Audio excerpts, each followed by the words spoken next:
নমস্কার। আজকের breaking news পরিবেশন করছে খবর বাংলা দর্শন। সঞ্চালনা করছি সুবীর কুমার। বন্ধু, আজ একটা চমকপ্রদ ভিডিও নিয়ে এসেছি আপনাদের সামনে, যা এর আগে কেউ কোনো দিন আনেনি। পুরো ভিডিওটা না দেখলেই লস করবেন। ভারতের বিজ্ঞানীরা তাদের নিরলস প্রচেষ্টায় আপনাদের ট্রাফিক জ্যামে আর আটকে থাকতে হবে না। এয়ার ট্যাক্সি তৈরি করে ফেলেছে। কলকাতা, মুম্বাই এবং দিল্লি, সেখানে যা ট্রাফিক জ্যাম হয় তা আপনারা নিজেদের অভিজ্ঞতাতেই খুব ভালো জানেন। ফোনের মাধ্যমে ওলা এবং উবের যেমন বুক করেন, সেইভাবেই এয়ার ট্যাক্সিকে বুক করলেই সঙ্গে সঙ্গে চলে আসবে। তার পাশাপাশি আর একটা হচ্ছে বুলেট ট্রেন, 600 কিলোমিটার/আওয়ার যার গতি। আপনি চেপে বসতে না বসতেই আপনার গন্তব্যস্থলে পৌঁছে দেবে। আপনি অফিস যাবেন, এয়ার ট্যাক্সি বুক করলেন, সে কিছুটা দূর গিয়ে দেখলো প্রচণ্ড ট্রাফিক জ্যাম, তখন সে তার পাখা মেলে আপনাকে উড়িয়ে নিয়ে চলে যাবে।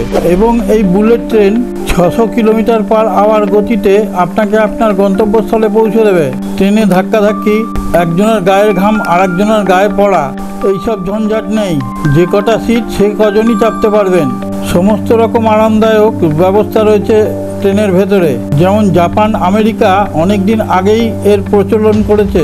আমরা জাপানের কাছে এই টেকনিক চেয়েছিলাম, এবার আমাদের বিজ্ঞানীরাই সেটা তৈরি করে ফেলেছে। বর্তমানে আমরা যেসব ট্রেনে চাপি সেগুলো যে কোনো কারণেই আটকে যায়। এখন আর সেই দুর্ভোগ পোহাতে হবে না। আপনি বলবেন অফিস যাব, আপনি মোবাইল দিয়ে যেখানে বুক করবেন ঠিক সেইখানে এসে পৌঁছে যাবে। আবার এয়ার ট্যাক্সিও তাই। আপনি যে বুলেট ট্রেনটিতে চাপবেন, চুম্বাকর্ষণের মাধ্যমে লাইনের থেকে বেশ কিছুটা উপর দিয়ে সে যাবে। কোনো জার্কিং আপনাকে সহ্য করতে হবে না। এই ট্রেনটি যে লাইন দিয়ে যাবে সেখানে বাংলার মতো জিন্দাবাদ জিন্দাবাদ কেউ করতে আসবে না। আপনারা তো বোধহয় অভ্যস্ত হয়ে গেছেন এই জিন্দাবাদ শুনে। আমাদের বিজ্ঞানীরা এমনভাবে তৈরি করেছে এই এয়ার ট্যাক্সিগুলোকে, যা দেখে আমেরিকা, চীন, জাপান, ফ্রান্স সবাই অবাক হয়ে গেছে। তারা ভাবছে ভারত এই টেকনোলজি কোথার থেকে পেল।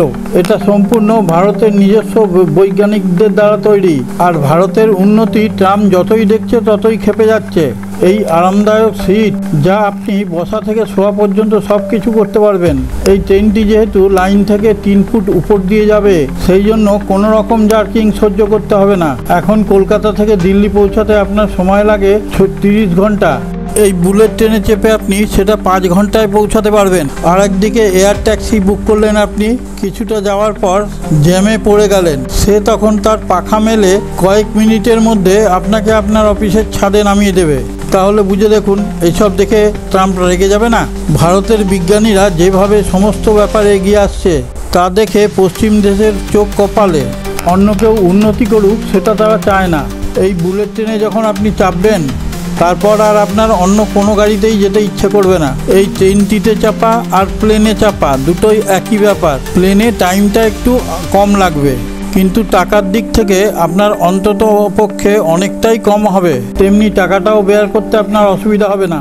আজকের বিশেষ সংবাদে যাওয়ার আগে আপনাকে কিন্তু একটা বিশেষ অনুরোধ করব।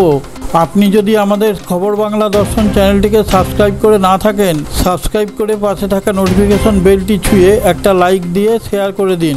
তাহলে আমরা বিশ্বের নানা প্রান্ত থেকে খবর সংগ্রহ করে আপনাদের সামনে তুলে ধরার অনুপ্রেরণা পাব।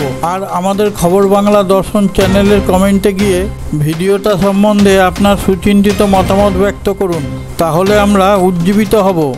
এই এয়ার ট্যাক্সি যখন পুরোপুরিভাবে চালু হয়ে যাবে, ভারতে দূষণ থাকবে না বললেই চলে। ভারত এতদিন পর্যন্ত টেকনোলজিতে বিদেশের উপর নির্ভরশীল ছিল, কিন্তু বর্তমানে যেভাবে হু হু করে টেকনোলজিতে এগিয়ে চলেছে, ভারত নিজেদেরকে স্বয়ংসম্পন্নভাবে গড়ে তুলছে। এরপর ভারত টেকনোলজি বিক্রি করবে। যে টেকনোলজি দিয়ে বুলেট ট্রেন তৈরি করেছে ভারত, তা অনেকের কাছেই ঈর্ষণীয় ব্যাপার হয়ে দাঁড়িয়েছে। এই বুলেট ট্রেনের টেকনোলজি জাপানের কাছে অনেকবার দ্বারস্থ হয়েছে কেনার জন্য, কিন্তু দিচ্ছি দেবো বলে পিছিয়েই গেছে কন্টিনিউয়াসলি। তখন ভারতের বিজ্ঞানীরা নিজেরাই চেষ্টা করেছে তৈরি করার জন্য। ট্রান্সপোর্ট টেকনোলজিতে ভারত যেভাবে এগিয়ে আসছে, তাতে আমেরিকা এবং চীনকে পেছনে ফেলে এগিয়ে যাচ্ছে। এটা শুধু এমনিই হয়নি। ভারতের বিজ্ঞানীরা দিনরাত 24 ঘন্টা পরিশ্রম করে চলেছে। ভারতের পর ট্রান্সপোর্ট টেকনোলজি বিক্রি করবে। ভবিষ্যতে ভারতে আর ট্রাফিক জ্যাম থাকবেই না। ভারত যে টেকনোলজিতে বুলেট ট্রেন বানিয়েছে, তাতে জাপানের মতন দেশও চমকে যাচ্ছে। এতদিন জাপান এবং চীন বুলেট ট্রেনে প্রসিদ্ধ ছিল, তারাই এখন ভাবছে ভারত এইভাবে উন্নতি কিভাবে করলো। এই ধরনের বুলেট ট্রেন নিজেদের দেশেও নেই। আমাদের বিজ্ঞানী, ইঞ্জিনিয়ার এবং টেকনিক্যাল স্টাফেরা যেভাবে চুপচাপ নিরলস পরিশ্রম করে চলেছে, এর কোনো বিকল্প নেই। সেই কারণে ট্রান্সপোর্ট পরিষেবায় ভারত তরতর করে এগিয়ে চলেছে। এখন আর কারোর উপর নির্ভরশীল নয় ভারত। তাদের পরিশ্রম এবং অধ্যাবসায় সবাইকে ছাড়িয়ে সামনের দিকে এগিয়ে চলেছে। আপনারা নিজেরাই চোখের সামনে দেখতে পাচ্ছেন। এটা বুলেট ট্রেন নাকি এরোপ্লেন, ভেতরে থাকলে বোঝার কোনো রকম উপায় নেই। এই ট্রেনে পরিভ্রমণ করলে শারীরিকভাবে কোনো রকম এনার্জি লস হয় না। পরিভ্রমণ করার আগে যেমন ফ্রেশ ছিলেন, নামার পরেও ঠিক সেই রকমই ফ্রেশ থাকা যায়। আপনি ভারতের এয়ার ট্যাক্সিতে চেপেছেন কি না সেটা কিন্তু এখানে প্রযোজ্য নয়। আমাদের এখানকার এয়ার ট্যাক্সি বিজ্ঞানীরা যে পদ্ধতিতে তৈরি করেছে, সেই টেকনোলজি কেউ আবিষ্কার করতে পারেনি। নিজের জিনিস যখন তৈরি করা হয় তখন নিজের মতন করেই তৈরি করে সবাই। এটা যখন পুরোপুরিভাবে রাস্তায় নেমে যাবে তখন ভীষণভাবে ভারতের জনগণ উপকৃত হবে। যারা এর মধ্যে পরিবহন করবেন কিংবা এই ব্যবস্থাটাকে চালু রাখার জন্য যারা শ্রম দেবেন, তারা প্রত্যেকেই উপকৃত হবেন। এই পরিবহনের মাধ্যমে বহু যুবক যুবতীরা তাদের জীবিকা নির্বাহ করতে পারবেন। আমাদের জীবনে সব থেকে ক্ষতি যদি কিছুতে হয়ে থাকে তাহলে সেটা হচ্ছে ট্রাফিক জ্যাম। সেটা আমাদের জীবনের যে কত সময় নষ্ট করে ফেলছে সেটা সাধারণের চোখে ধরা পড়ে না। যে রাস্তা 5 মিনিটের মধ্যে পার করা যায় সেটা আধ ঘন্টা 1 ঘন্টা সময় নিয়ে নিচ্ছে। এই সময়টাকে টোটালে যোগ করুন, দেখুন কোথায় গিয়ে দাঁড়ায়। উন্নত দেশগুলো এই সময়কে কাউন্ট করেই এগিয়ে যায়, সেই জন্যই তারা উন্নতি করতে পেরেছে। আর ভারত এখনো সেই জায়গায় পৌঁছতে পারেনি, তার একটাই কারণ সময় নষ্ট। এখনকার ভারত সেটা বুঝতে শিখেছে, সেই কারণে প্রত্যেকটা জিনিসকে আধুনিকতার মধ্যে আবদ্ধ করতে চাইছে এবং তাতে সফলতাও লাভ করছে। আপনি নিজেই ভেবে দেখুন, একজন বিজনেসম্যান এয়ারপোর্ট থেকে বেরিয়ে নিজের গাড়িতেই রাস্তা দিয়ে যেতে গিয়ে জ্যামে পড়ে 2 ঘন্টা নষ্ট হয়ে গেল। সেই সময় হয়তো তার একটা মিটিং ছিল, সেটা তো বরবাদ হয়ে গেল। কিন্তু এয়ার ট্যাক্সি চালু হয়ে গেলে কারোর আর সেই অসুবিধাগুলো হবে না। এইসব চিন্তা ভাবনার কারণেই ভারত এখন এগিয়ে চলেছে।